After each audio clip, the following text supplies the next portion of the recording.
اعوذ باللہ السمیع العلیم العظیم الحفیظ بوجہ الکریم وسلطانہ القدیم من الرجس الخبیث المخبث الشیطان اللعین الرجیم وقبیلہ ونفخہ ونفسہ وہمزہ۔ بسم اللہ الرحمن الرحیم۔ تمام نبیوں کے سردار حضرت محمد صلی اللہ علیہ وآلہ وسلم اور تمام مذاہب کے سردار دین اسلام کے پیروکاروں، السلام علیکم طبتم۔ صلاۃ و سلام حضور صلی اللہ علیہ وسلم کی ذات پر اور دنیا کے عظیم ماں باپ حضرت محمد صلی اللہ علیہ وسلم کے ماں باپ حضرت عبداللہ اور آمنہ۔ آج کی گفتگو جو ہے وہ 30ویں مرحلے میں داخل ہو گئی، حضرت رحمت من ربی۔ آج کی جو گفتگو ہے یہ حضرت امام نووی شافعی۔ گفتگو شروع کرنے سے پہلے ہم ان کے نام پہ تھوڑا سا تبصرہ کر لیں۔ ابو زکریا آپ کی کنیت، لیکن آپ کا کوئی بیٹا نہیں تھا، آپ نے شادی ہی نہیں کی تھی، ابو زکریا ویسے ہی سم ٹائم ویسے ہی کنیت رکھ لی جاتی ہے، ضروری نہیں کہ بیٹا۔ محی الدین آپ کو ٹائٹل ملا، دین کو زندہ کرنے والا۔ اصل نام آپ کا جو ہے وہ یحییٰ ہے،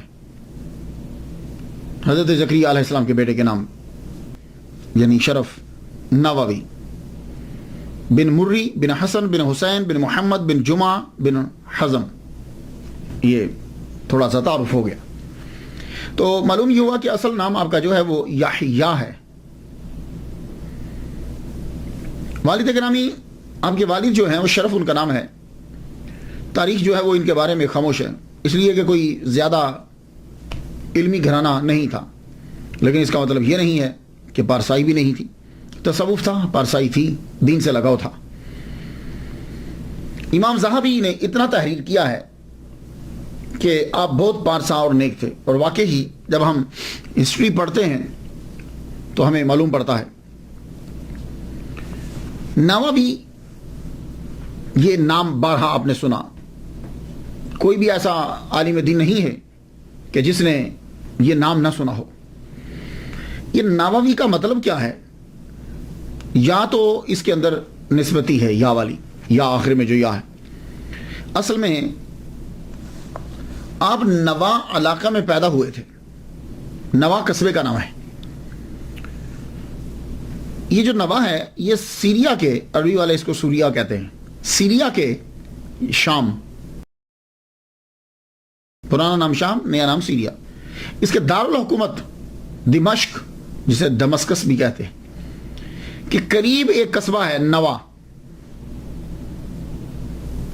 یاقوت الحموی رومی نے لکھا ہے کہ نوا ایک چھوٹا سا قصبہ تھا ہاوران کا، اور اس نے لکھا ہے کہ حضرت ایوب علیہ السلام کا روزہ یہی ہے، واللہ عالم بالصواب۔ ویسے میں جب عمان گیا تھا تو سلالہ کے اندر میں ایک قبر پہ گیا ہوں، تو انہوں نے بتایا کہ حضرت ایوب علیہ السلام کی یہ قبر ہے۔ پھر نیچے بھی گیا تو کہنے لگے کہ یہ چشمہ ہے، وہاں سے میں نے پانی پیا، خیر گاڈ نوز میٹر۔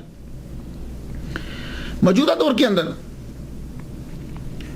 ازرا ایک بڑا ضلع ہے سیریا کا، اور اس کے آگے 6 شہر ہیں: ازرا ناحیہ، جاسم، الحراق، نوا، شیخ مسکین، تحصیل سین کے ساتھ۔ تو یہ 6 بڑے شہروں میں ازرا کے یہ ایک نوا بھی ہے۔ تو آج کل نوا کی آبادی جو ہے یہ 58,000 سے ابو ہے۔ خیر ہے تو آج کل بھی کوئی اتنا زیادہ آباد نہیں ہے، خاص طور پر یہ جو جہاں امام نووی رحمۃ اللہ علیہ کی قبر ہے، وہ ایسے ہی آپ سمجھ لیں جیسے آپ گاؤں میں گئے ہیں، یا باہر گاؤں سے ذرا تھوڑا سا باہر، اس طریقے کا آج بھی ویسے ہی تقریباً 58,000 سے زائد اس شہر کی آبادی ہے، اور یہ شام کا، سیریا کا 28واں بڑا شہر ہے۔ اس شہر میں رہنے اور پیدا ہونے کی وجہ سے یحییٰ بن شرف رحمت اللہ علیہ کو نووی کہا جاتا ہے۔ اب آپ کو سمجھ آ گئی کہ امام نووی، اس کو نووی بھی بول سکتے ہیں، اور اس کا تلفظ پروننسیشن نواوی بھی ہے، یعنی وا کو لمبا بھی کریں گے، نواوی بھی اور نواوی، یہ دونوں جو ہیں وہ پڑھے جا سکتے ہیں۔ محرم الحرم میں آپ کی ولادت ہوئی 631 ہجری میں، وصال آپ کا جو ہے وہ 676 ہجری میں ہے۔ آپ کی جو عمر مبارک ہے ٹوٹل وہ 45 سال 44-45 سال بنتی ہے، بس بہت کم عمر آپ کی، لیکن کام بہت زیادہ آپ نے کیا۔ آئیے چلتے ہیں زندگی ابتدائی دیکھتے ہیں۔ کچھ لوگوں کی آباء و اجداد یا ان کے بارے میں جب لکھا گیا تو تب لکھا گیا جب وہ مشہور ہوئے، تو جب مشہور ہوئے تب 40-50 سال کے ہو چکے ہوتے تھے، یا ان کے بارے میں لکھنے والے بعد میں آئے تو زیادہ تر جو ہے وہ تواریخ کے اندر کچھ نہ ملا۔ دیکھتے ہیں ہم امام نووی رحمۃ اللہ علیہ، آپ کے بھی والد اور خاندان کو اتنا مشہور نہیں ہے، نوا قصبہ کے اندر رہتے ہیں، اور آپ کے والد گرامی شرف کا ایک باغ ہے اور ایک چھوٹی سی دکان ہے۔ باغ، تھوڑی سی زمین اور ایک چھوٹی دکان، یہ آپ کے والد گرامی کا کل اثاثہ ہے۔ وہ کھیت جو ہے، وہ باغ جو ہے، اسی کے اندر گروسری، ویجیٹیبلز، گھر کی جو چیزیں ہیں جو گھر میں استعمال ہوتی ہیں کھانے کی اور پینے کی، فروٹ اور سبزی، وہ اسی کے اندر اگائی جاتی ہے، اور کچھ تھوڑی سی دکان پہ لا کے رکھ دی جاتی ہے، اور خرچہ جو ہے وہ چلتا رہتا ہے۔ یہ اگا ہوا مال باہر نہیں بیچتے تھے، کم بیچتے تھے، وہیں سے اگا ہوا گھر میں استعمال کیا جاتا تھا۔ کیوں؟ آپ پارسا ہیں، اور صوفی جو ہیں، متقی لوگ جو ہیں، وہ کھانے پہ بڑی دھیان دیتے ہیں۔ تو امام نووی رحمۃ اللہ علیہ کے والد گرامی گھر میں ہی اگاتے، اور وہ گھر میں ہی کھایا جاتا، کہ تاکہ اس کی حلت میں کوئی شک نہ رہے، اور جب خوراک حلال ہو تو یہ بات یاد رکھیے گا تو پھر بچوں پہ اثر ضرور پڑتا ہے۔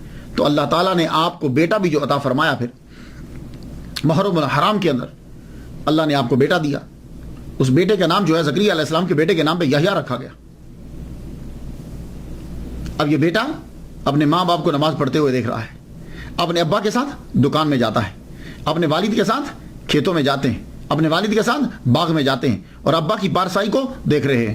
اس دور کے اندر عام مسلمان بھی آج کے دور کے بڑے پارسا اور متقی مسلمان کے برابر ہوتا تھا، عام مسلمان بھی، یہ بات یاد رکھیے گا، عام مسلمان۔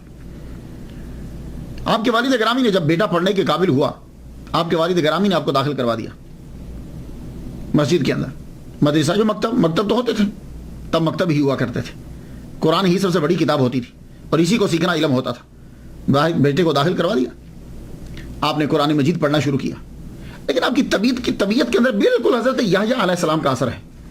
اگر آپ حضرت یحییٰ علیہ السلام کو دیکھیں نا، وہ بھی تنہائی، اکثر تلاش کرنا پڑتا تھا کہ ہیں کہاں، اور وہ گوشہ میں بیٹھ کر تدبر و تفکر میں لگے رہتے تھے یا روتے رہتے تھے۔ تو یہی حال امام نووی رحمۃ اللہ علیہ کا، بچپن ہی سے گمسم، شاید کسی چیز کو سوچتے رہتے۔ قرآن مجید آپ پڑھنے لگے تو آپ کو معلوم ہے کہ جب مکتب میں جاتے ہیں تو ظاہر ہے اکیلے تو نہیں جائیں گے، ساتھ اور بھی جاتے ہیں لوگ، اور بچے بھی جاتے ہیں۔ آپ چھپ چھپ کے کیا کرتے کہ جب چھٹی ہو جاتی تو بھی قرآن مجید پڑھتے رہتے، کوئی کتاب ہاتھ لگ جاتی تو کتاب پڑھتے رہتے۔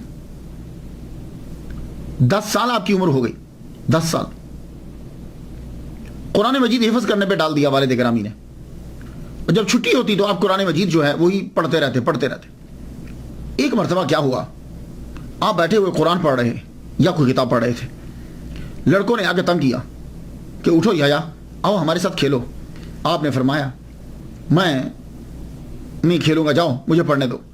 پھر بولے آؤ کھیلو ہمارے ساتھ۔ سارے لڑکے مل کر انسسٹ کرنے لگے کہ آج آپ کو ضرور لے کر جائیں گے، آج آپ ضرور کھیلیے گا۔ جب انسسٹ کیا آپ رونے لگ گئے۔ اس بات کو نقل کیا ہے شیخ یاسین ابن یوسف مراکشی نے، کہتے ہیں کہ یہ اس وقت دیکھ رہے تھے، میں دیکھ رہا ہوں کہ لڑکے تنگ کر رہے ہیں اور آپ رو پڑے۔ جب آپ روئے تو لڑکے جو ہیں وہ چلے گئے۔ جب آپ نے یہ سچویشن دیکھی تو اندر چلے گئے، مدرسہ میں گئے، مدرسہ میں جا کے پوچھا کہ اس مدرسے کا استاد کون ہے، ٹیچر کون ہے، بتایا گا یہ۔ تو آپ نے جا کر ٹیچر سے یہ کہا کہ یہ جو لڑکا بار یحییٰ جسے پکار رہے تھے، میں تمہیں اس لڑکے کے بارے میں بتانا چاہتا ہوں، اس لڑکے کی تعلیم پہ خاص دھیان دو، یہ لڑکا بڑا ہو کر عالم دین بنے گا۔ تو استاد، محلے کے استاد پوچھنے لگے بھائی آپ پامسٹ ہو، یومی ہو، کاہن ہو، کیا ہو؟ کہنے لگے میں کچھ نہیں ہوں، لیکن یہ لڑکا بہت کچھ بنے گا۔ یہ کہہ کر آپ چلے گئے۔ استاد جو ہیں، کچھ لوگوں کی بات ایسی ہوتی ہے کہ جب وہ بات کوئی سنتا ہے تو پھر وہ بات جم جاتی ہے، حالانکہ اس جیسی باتیں پہلے بھی سنی ہوتی۔ استاد نے یحییٰ امام نووی رحمۃ اللہ کے والد گرامی کو بلایا، وہ تشریف لائے، گفتگو چل پڑی.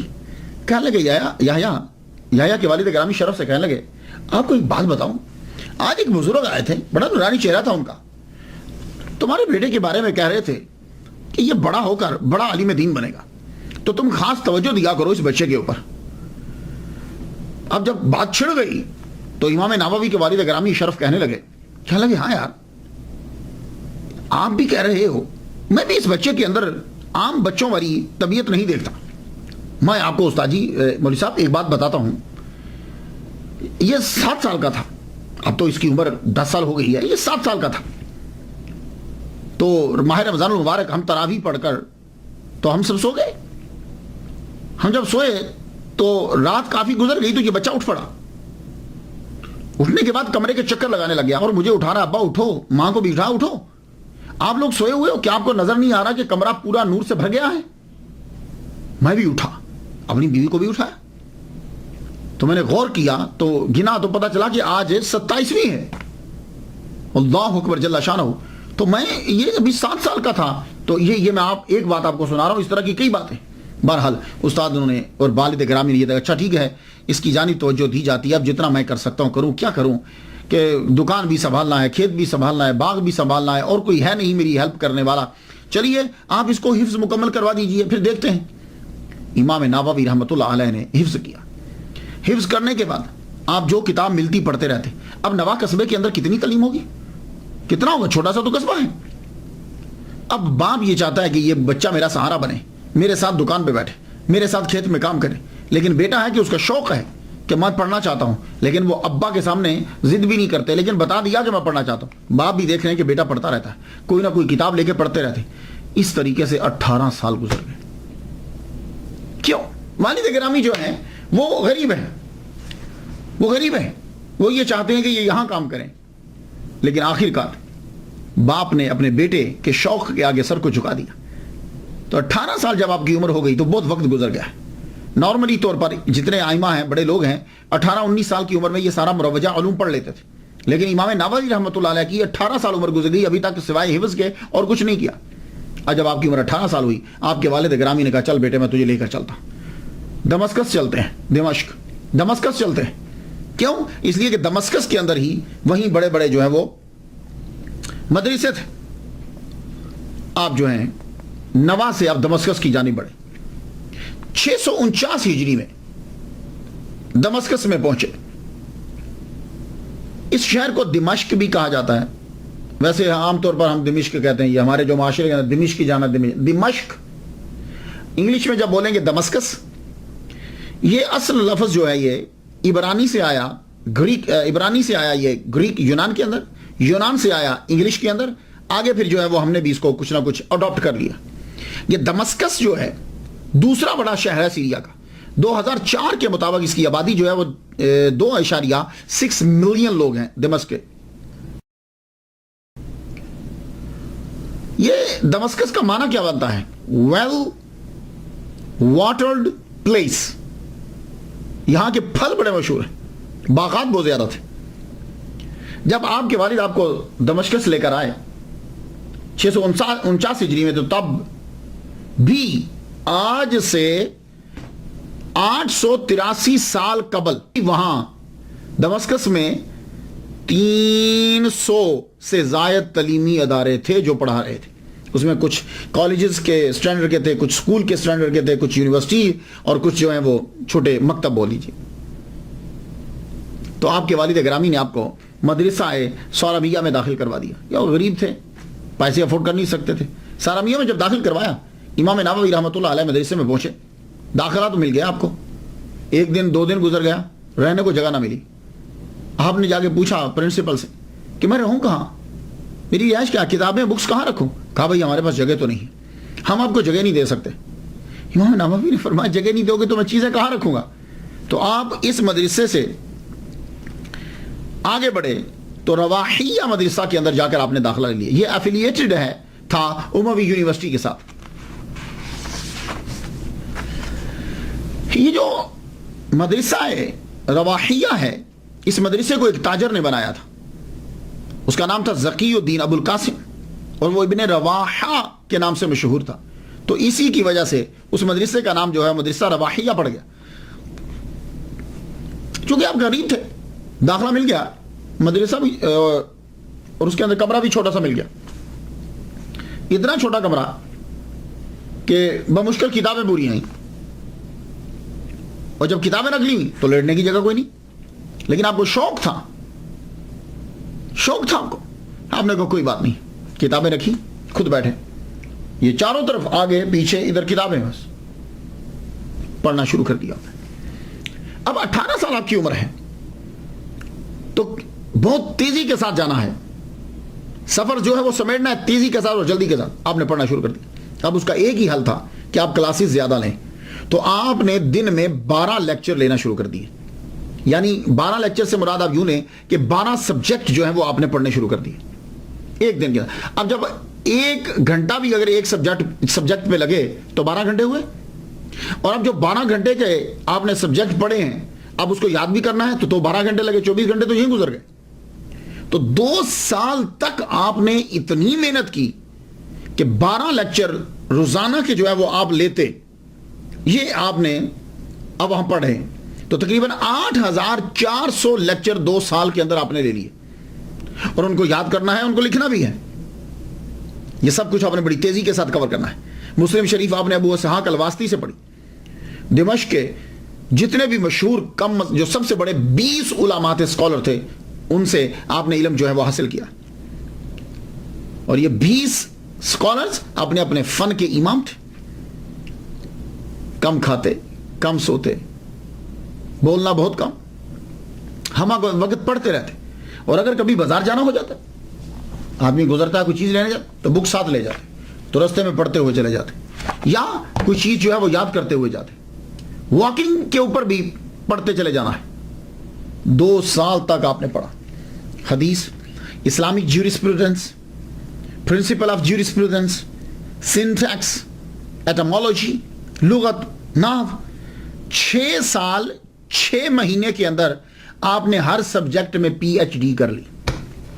یہ میں لفظ بول رہا ہوں تاکہ سمجھ میں آ جائے کہ یعنی آپ نے اتنا پڑھا کہ 6 سال 6 ماہ کے اندر آپ نے ہر حدیث کے اندر, ایٹمالوجی کے اندر, سنٹیکس کے اندر, جیورسپروڈنس کے اندر, پرنسپل آف جیورسپروڈنس کے اندر آپ نے ہر سبجیکٹ کے اندر پی ایچ ڈی کر لی. اب پی ایچ ڈی ہوتی کیا ہے بھئی, یہی تو ایک مضمون لکھنا ہوتا ہے نا. تو آپ نے جتنے مضمون پڑھے ہر ایک کے اوپر کتاب لکھی تو پی ایچ ڈی تو ہو گئی. جتنی کتب ہیں اس کے اوپر حواشی لکھتے چلے جاتے. جب آپ علم حاصل کر چکے, آپ نے پڑھ لیا 6 سال 6 ماہ تقریباً, اس کے بعد آپ حج کرنے کے لیے گئے. تو کہتے ہیں کہ حج کرنے کے لیے آپ اپنے ابا کے ساتھ گئے تھے, بعض کہتے ہیں کہ اکیلے حج کرنے کے لیے گئے. حج کرنے کے لیے آپ گئے, مختصر سی سیر و سیاحت کی, یہ بڑی ضروری ہوتی, مختصر سی سیر و سیاحت بھی کی. اس کے بعد آپ واپس آ گئے, واپس دمشق کے اندر پہنچے. دمشق میں جب آئے تو یہاں آپ کو مدرسہ اشرفیہ کا ہیڈ بنا دیا گیا. وہاں تدریسی آپ کو استاد کے منصب پر فائز کر دیا گیا مدرسہ اشرفیہ کے اندر. یہ مدرسہ اشرفیہ کیا ہے؟ مدرسہ اشرفیہ جو ہے یہ کنگ اشرف موسیٰ بن عادل جو بھتیجا تھا سلطان صلاح الدین ایوبی کا, اس نے یہ بنایا تھا. اس مدرسے کے اندر آپ کو استاد بنا دیا گیا. اب آپ کا دور شروع ہوا تدریس کا, تصانیف کا. آپ نے پہلے 2 سال صرف تنخواہ لی, پہلے 2 سال. وہ بھی کیوں لی؟ اس لیے کہ آپ کو بہت سی کتب خریدنا تھی اور آپ کے پاس اتنے پیسے نہیں تھے. تو آپ نے مدرسہ سے تنخواہ لی اور اسی پیسوں سے فوراً جا کے کتب لے آتے, اور اس دور میں کتب ہوتی بھی بڑی مہنگی تھی. تو آپ نے کتب خریدنے کے لیے صرف پہلے 2 سال پوری زندگی کے اندر تنخواہ لی, اس کے بعد آپ نے تنخواہ جو ہے وہ نہیں لی. آپ پڑھا رہے ہیں, وقت گزرتا ہے, عبادت میں بھی صرف کرتے ہیں, پڑھانے میں بھی صرف کرتے ہیں, لکھنے میں بھی. بہت مختصر زندگی ہے, بڑی تیزی سے کام کرنا ہے, بڑی سادہ زندگی, کم کھاتے, بس ایک امامہ تھا سر پہ پہنتے ہوئے, ایک لمبا سا گاؤن, کپڑے بھی سادہ, خوراک انتہائی سادہ. اور دمشق کا خوراک تو آپ کھاتے ہی نہیں تھے. دمشق کے اندر جو پھل اگتا تھا اور جو گروسری تھی آپ نہیں کھاتے تھے. تو پھر آپ پوچھیں گے کہ کیا کھاتے کیا تھے؟ آپ کے والد گرامی نوا سے اپنے باغ, اپنی کھیت کی چیزیں لے کر آتے, کچھ زیتون لے کر آتے، وہ لے کر آتے تو یہ ان کو سنبھال لیتے، یہ سنبھال لیتے، تو پھر اس کو اگلی آمد تک سنبھال کے رکھتے۔ تو کیا کرتے؟ زیادہ تر تو روزے سے رہتے تھے، تو صبح ہوتی تو پانی پی کے رکھ لیتے، رات ہوتی تو عشاء کے بعد جو ہے تھوڑا سا کھانا کھا لیتے، وہ کھانا جو اپنے والد گرامی لائے تھے، اور دمشق میں نہیں کھاتے تھے، وہاں کا اگا ہوا فروٹ اور وہ چیزیں وہ نہیں کھایا کرتے تھے۔ وجہ کیا ہے؟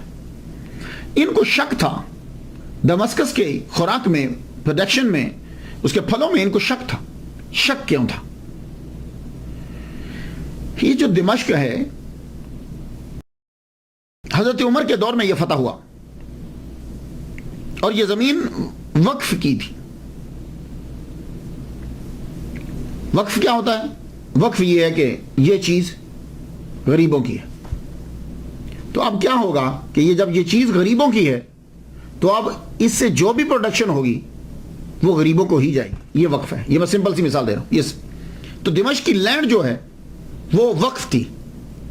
جب وہ وقف تھی، اب نہیں معلوم، امام نووی رحمۃ اللہ فرماتے ہیں کہ 600 سال میں دمشق کی زمین اکثر وقف تھی۔ فقہ میں وقف ہوگا جب تک معلوم ہو جائے۔ تو آپ یہ پوچھتے تھے، آپ کو یہی رہتا تھا who put it and for whom it was put، کس کا ہے؟ کوئی ملکیت کون شامل ہے؟ مال کدھر سے آ رہا ہے؟ تو یہ ملکیت کے اندر جو ہے نا وہ شک و شبہ کی وجہ سے آپ پھر خوراک ہی استعمال نہیں کرتے تھے، تو وہاں سے منگوایا کرتے تھے آپ اپنے ابا سے۔ 91 کلومیٹر کا سفر طے کر کے جو ہے وہ نوا سے وہاں پہنچتے دمشق کے اندر، اور وہاں آ کر وہ خوراک جو ہے وہ دیا کرتے۔ اب کی خوراک اتنی سادہ ہوتی تھی کہ قاضی القضات چیف جسٹس ایک مرتبہ عید کے دن آ گئے امام نووی رحمۃ اللہ کے پاس۔ جب آئے تو عید کے دن آدمی موسٹلی کھانا اچھا کھاتا ہے، آپ کے پاس آئے تو دیکھا آپ کچھ کھا رہے ہیں، سوپ سا بنا ہوا ہے، broth means some kind of soup, vegetable اس کے اندر، لیکن گوشت نہیں ہے، میٹ نہیں ہے۔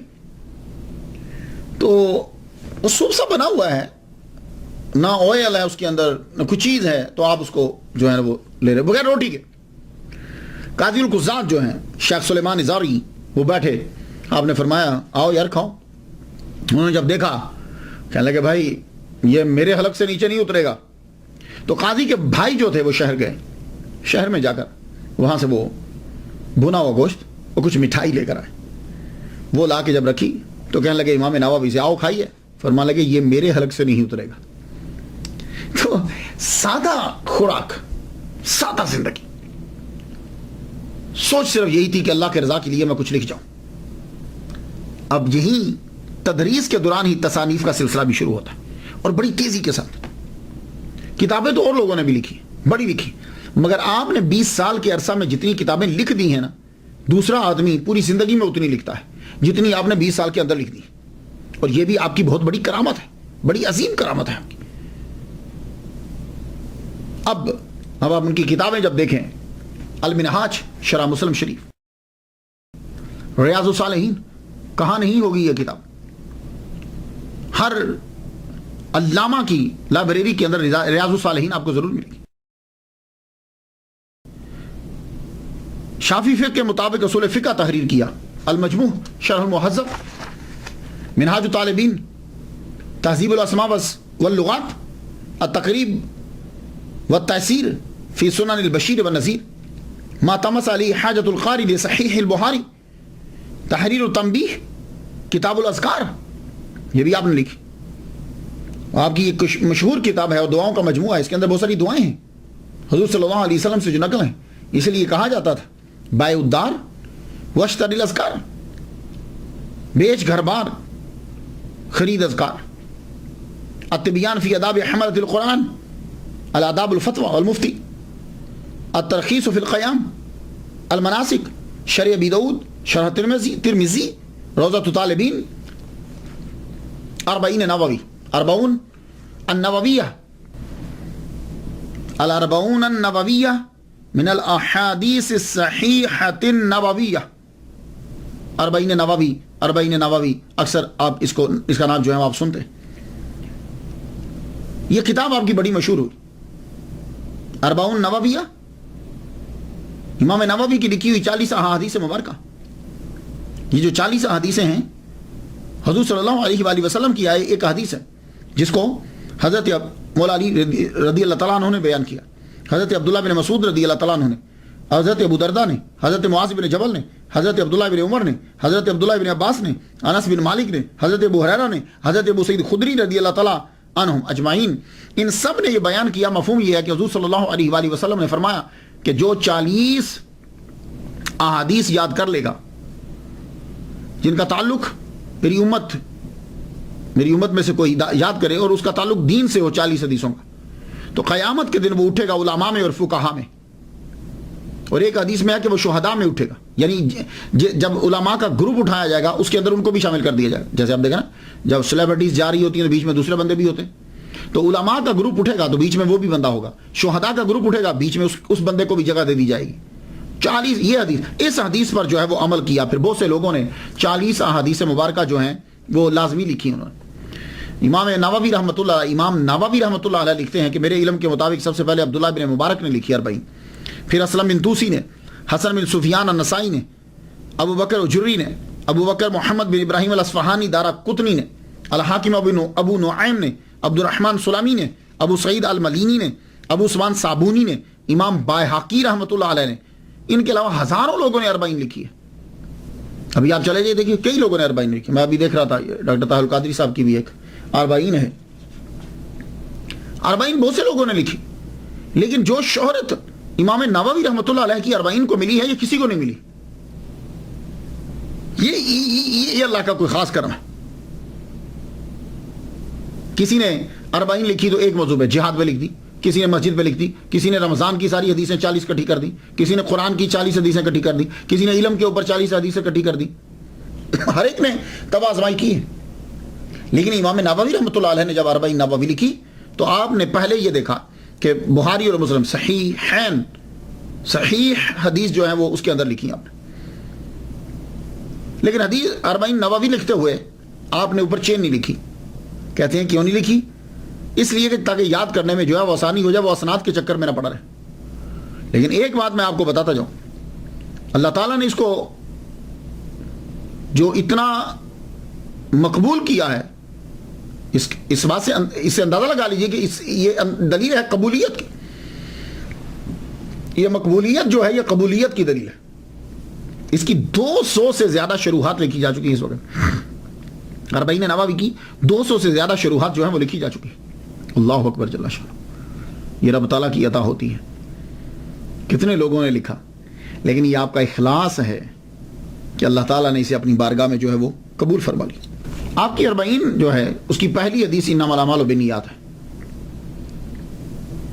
تو 40 کے حساب سے آخری حدیث بننی چاہیے کن فی الدنیا کانک غریب. لیکن یہ آخری نہیں ہے. کیوں؟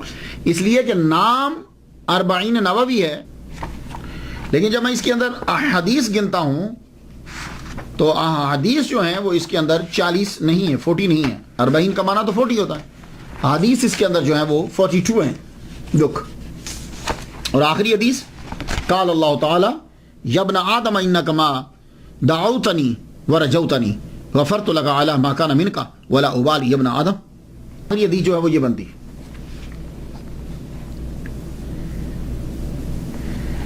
اب اس کا جواب جو ہے وہ کیا ہے کہ نام تو ہے کہ 40 حدیث، لیکن بیچ میں 40 نہیں ہے. تو وہ کہتے ہیں کہ بات یہ نہیں ہے کہ صرف 40 کے عدد کو ہی پورا کرنا، اس سے آگے نہیں بڑھنا. اصل مقصد حدیث مبارکہ پر عمل کرنا ہے کہ 40 جو ہے وہ ہونی چاہیے. اس کا مطلب یہ نہیں ہے کہ تم زیادہ نہیں لکھ سکتے، کہ جس کو 40 آ گئی کم نہ ہو زیادہ ہو جائیں تو 40 اندر آ گئی. اس کے علاوہ آپ کی کتاب المقاصد فی التوحید والعبادۃ والتصوف، تصوف کے اوپر زبردست کتاب ہے آپ کی. آپ پیدائشی ولی ہیں.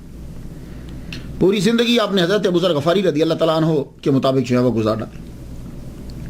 پوری زندگی آپ کے اوپر تصوف کا غلبہ رہا، اور آپ کی کرامات آج تک زندہ کتابیں ہیں آپ کی، یہ زندہ کرامت ہے۔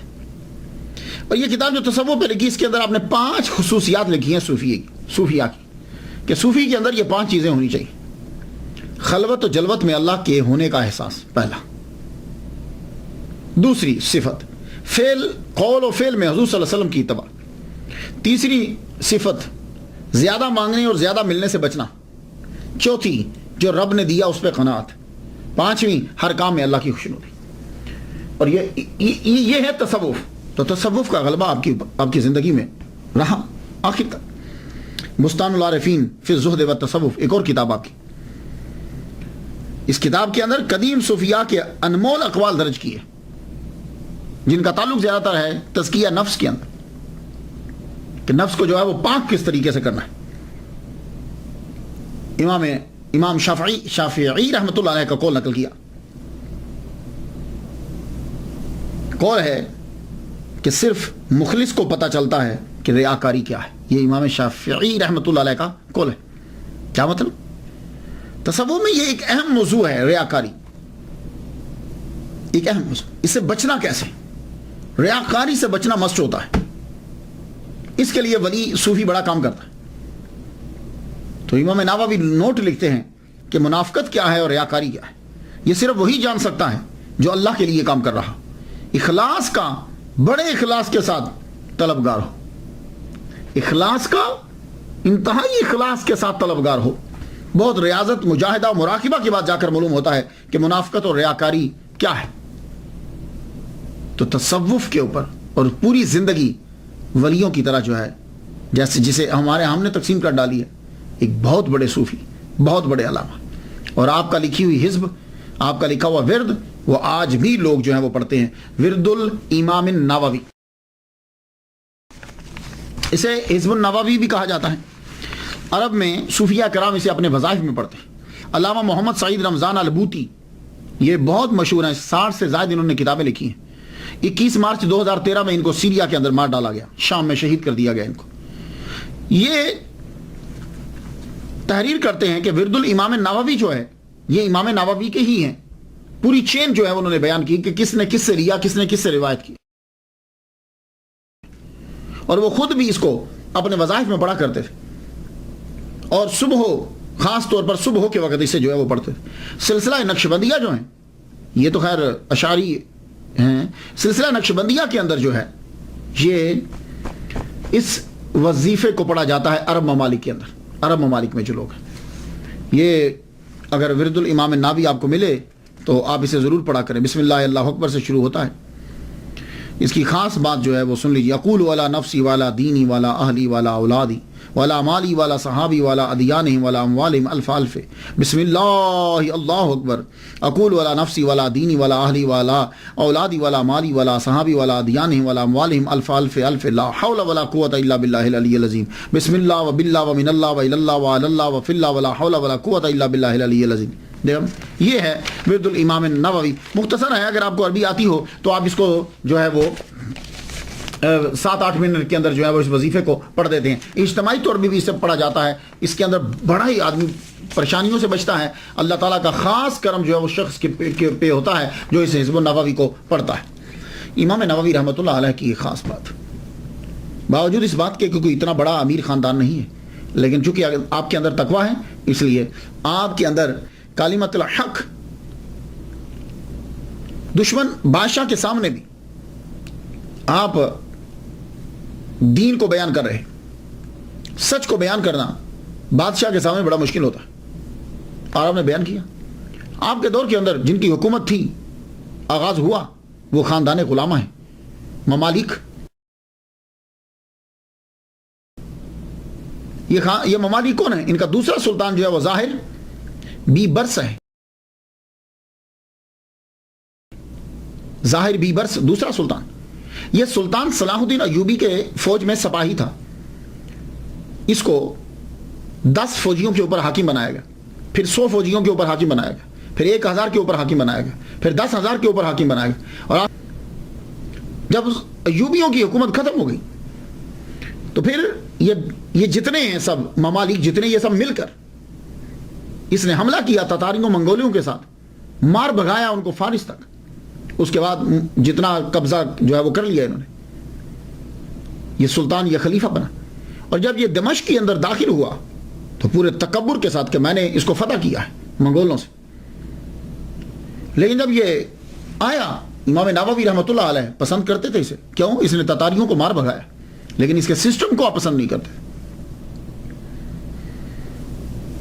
جب یہ دمشق میں داخل ہوا، اس نے حکم نامہ جاری کیا، لیٹر ارسال کر دیا سب کو کہ بادشاہ کو جو ہے وہ ٹیکس دیا جائے.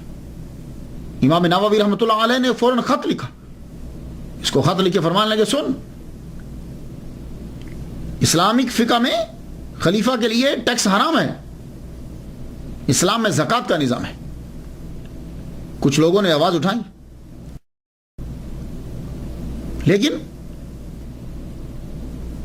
یہ ظاہر بھی برس کے خلاف جو سب سے بڑی آواز تھی وہ حضرت امام نووی رحمۃ اللہ علیہ کی. امام یحییٰ النووی رحمۃ اللہ علیہ، آپ نے لکھا تمہیں خدا کا خوف نہیں ہے اے خلیفہ؟ جیسے تمہیں اللہ تعالیٰ نے کہا ہے ویسے کام کرو، جیسے اللہ چاہتا ہے ویسے کام کرو.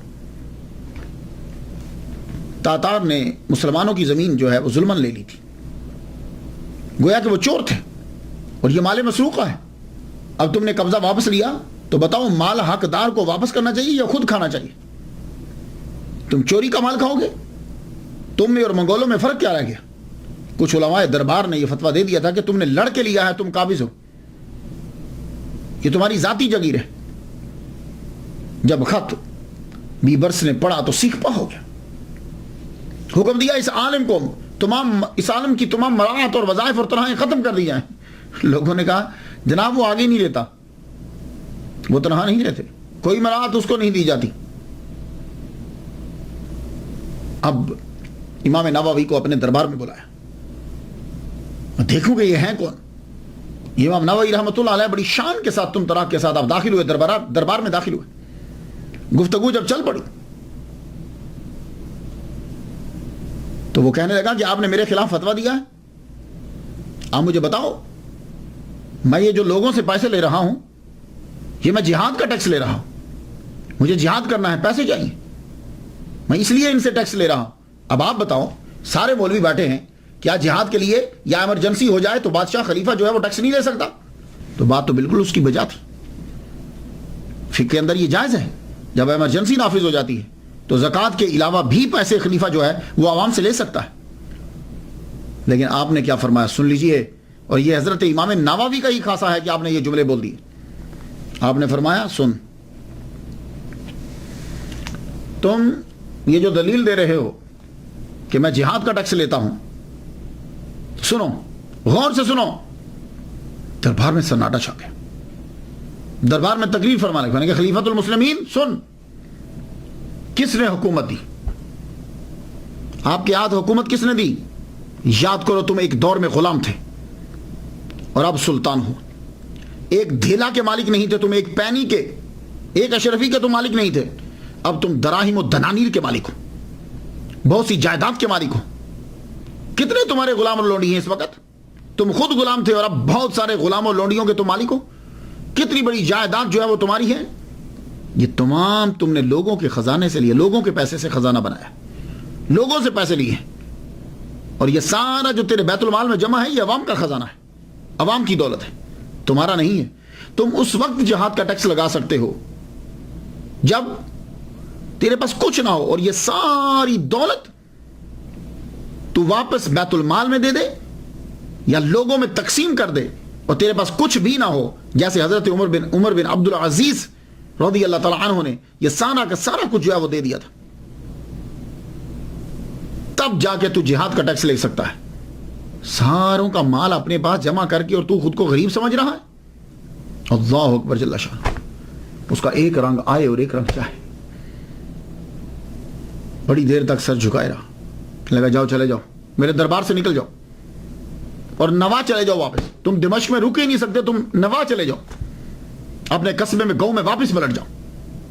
اب وہاں سے گاؤں میں چلے گئے. کچھ عرصے کے بعد بادشاہ نے آپ کو واپس بلا لیا. کہا آپ تدریس کا سلسلہ جو ہے وہ شروع کیجیے. دربار میں بیٹھے ہوئے خاص نے پوچھا امیر نے, حضور واپس کیوں بلایا آپ نے؟ کہنے لگے اس ڈر سے. محمد مصطفیٰ صلی اللہ علیہ وسلم نے فرمایا کہ جس نے میرے ولی سے, اللہ کہتا ہے حضور کی زبان سے, کہ جس نے میرے ولی سے دشمنی کی میں اس سے اعلان جنگ کرتا ہوں, تو مجھے ڈر آ گیا کہ خدا کا قہر مجھ پہ غالب نہ جائے.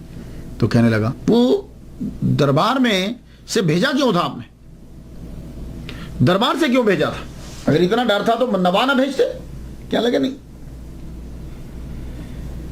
میرا دل چاہا تھا کہ میں مار ڈالوں, لیکن جب یہ تقریر کر رہے تھے تو میں ان کو دیکھ رہا تھا کہ 2 شیر ان کے دائیں اور بائیں جانب کھڑے ہیں. میں ڈر گیا. مجھے تب سے یقین ہو گیا کہ یہ بندہ اللہ کا ولی ہے. لیکن اب کیا کروں کہ اپنے دربار کے دبدبے کو بھی تو رکھنا ہے, اپنے مقام کو بھی تو رکھنا ہے. اس لیے میں نے یہ گستاخی کی کہ میں نے ان کو نواب واپس بھیج دیا, اور تھوڑے ہی عرصے کے بعد میں نے اپنا حکم واپس لیا اور ان کو واپس تدریس پہ لگا دیا. یہ ہیں امام نووی رحمۃ اللہ علیہ. علامہ بوطی نے فرمایا ہے کہ اگر امام نووی رحمۃ اللہ علیہ اللہ کے ولی نہیں ہیں تو پھر اللہ نے کوئی بھی دنیا میں اپنا ولی نہیں بنایا.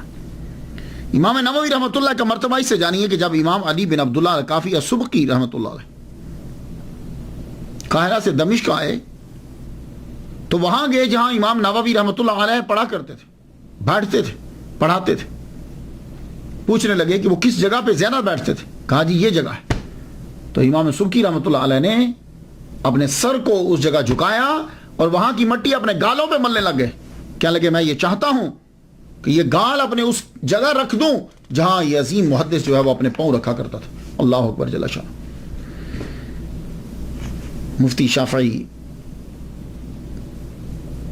اللہ الدین عطار رحمۃ اللہ علیہ بیان کرتے ہیں کہ آپ نے اکیلے زندگی گزار دی, شادی نہیں کی. آخری سال اپنی زندگی کے آپ اپنے شہر نوا میں واپس آ گئے. ماں باپ کو ملنے کے لیے آئے اور وہاں شدید بیمار ہو گئے. جب بیمار ہوئے آپ کو معلوم ہو گیا کہ اب میں دنیا سے جانے والا ہوں, تو آپ نے وصیت کی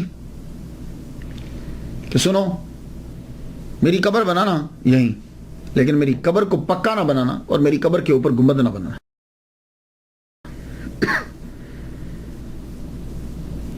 آپ کی یہ وصیت پر عمل رہا آپ کے, کیونکہ آپ کے والد گرامی بھی زندہ رہے. 9 سال کے بعد آپ کے والد گرامی, آپ کی وفات کے 9 سال کے بعد آپ کے والد گرامی کی وفات ہوئی.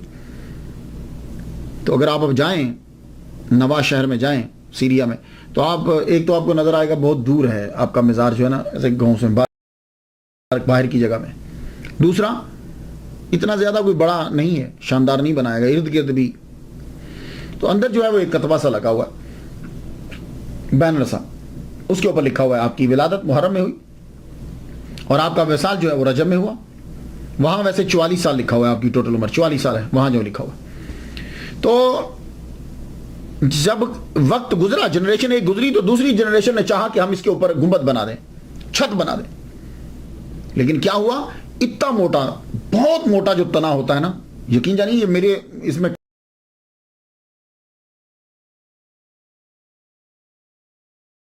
کلابے میں یہ بھی نہیں, میرے بازو میں نہیں آئے گا, وہ اس سے بھی بڑا ہے وہ. اگر آپ دیکھیں جا کے تو وہ اتنا بڑا درخت جو ہے وہ آپ کی قبر کے بالکل اوپر اگا ہوا ہے, اور اتنی بلندی پر گیا ہے اس کی شاخیں اور وہ, کہ نہ تو اوپر چھت ڈالی جا سکتی ہے اور نہ ہی اوپر گنبد بنایا جا سکتا ہے. لوگ جو ہیں وہ آج بھی جاتے ہیں اور جا کر جو ہے وہ فیض حاصل کرتے ہیں, دعائیں مانگتے ہیں. میں تو ان کے لیے فاتحہ پڑھ چکا, آپ بھی ان کے لیے فاتحہ پڑھ دیجیے. اللہ تعالیٰ ان کے درجے بلند فرمائے اور ہمیں بھی اسی طریقے سے دین میں مدد, دین میں محنت کرنے کی توفیق عطا فرمائے. اجازت دیجیے. وآخر دعوانا الحمدللہ رب العالمین.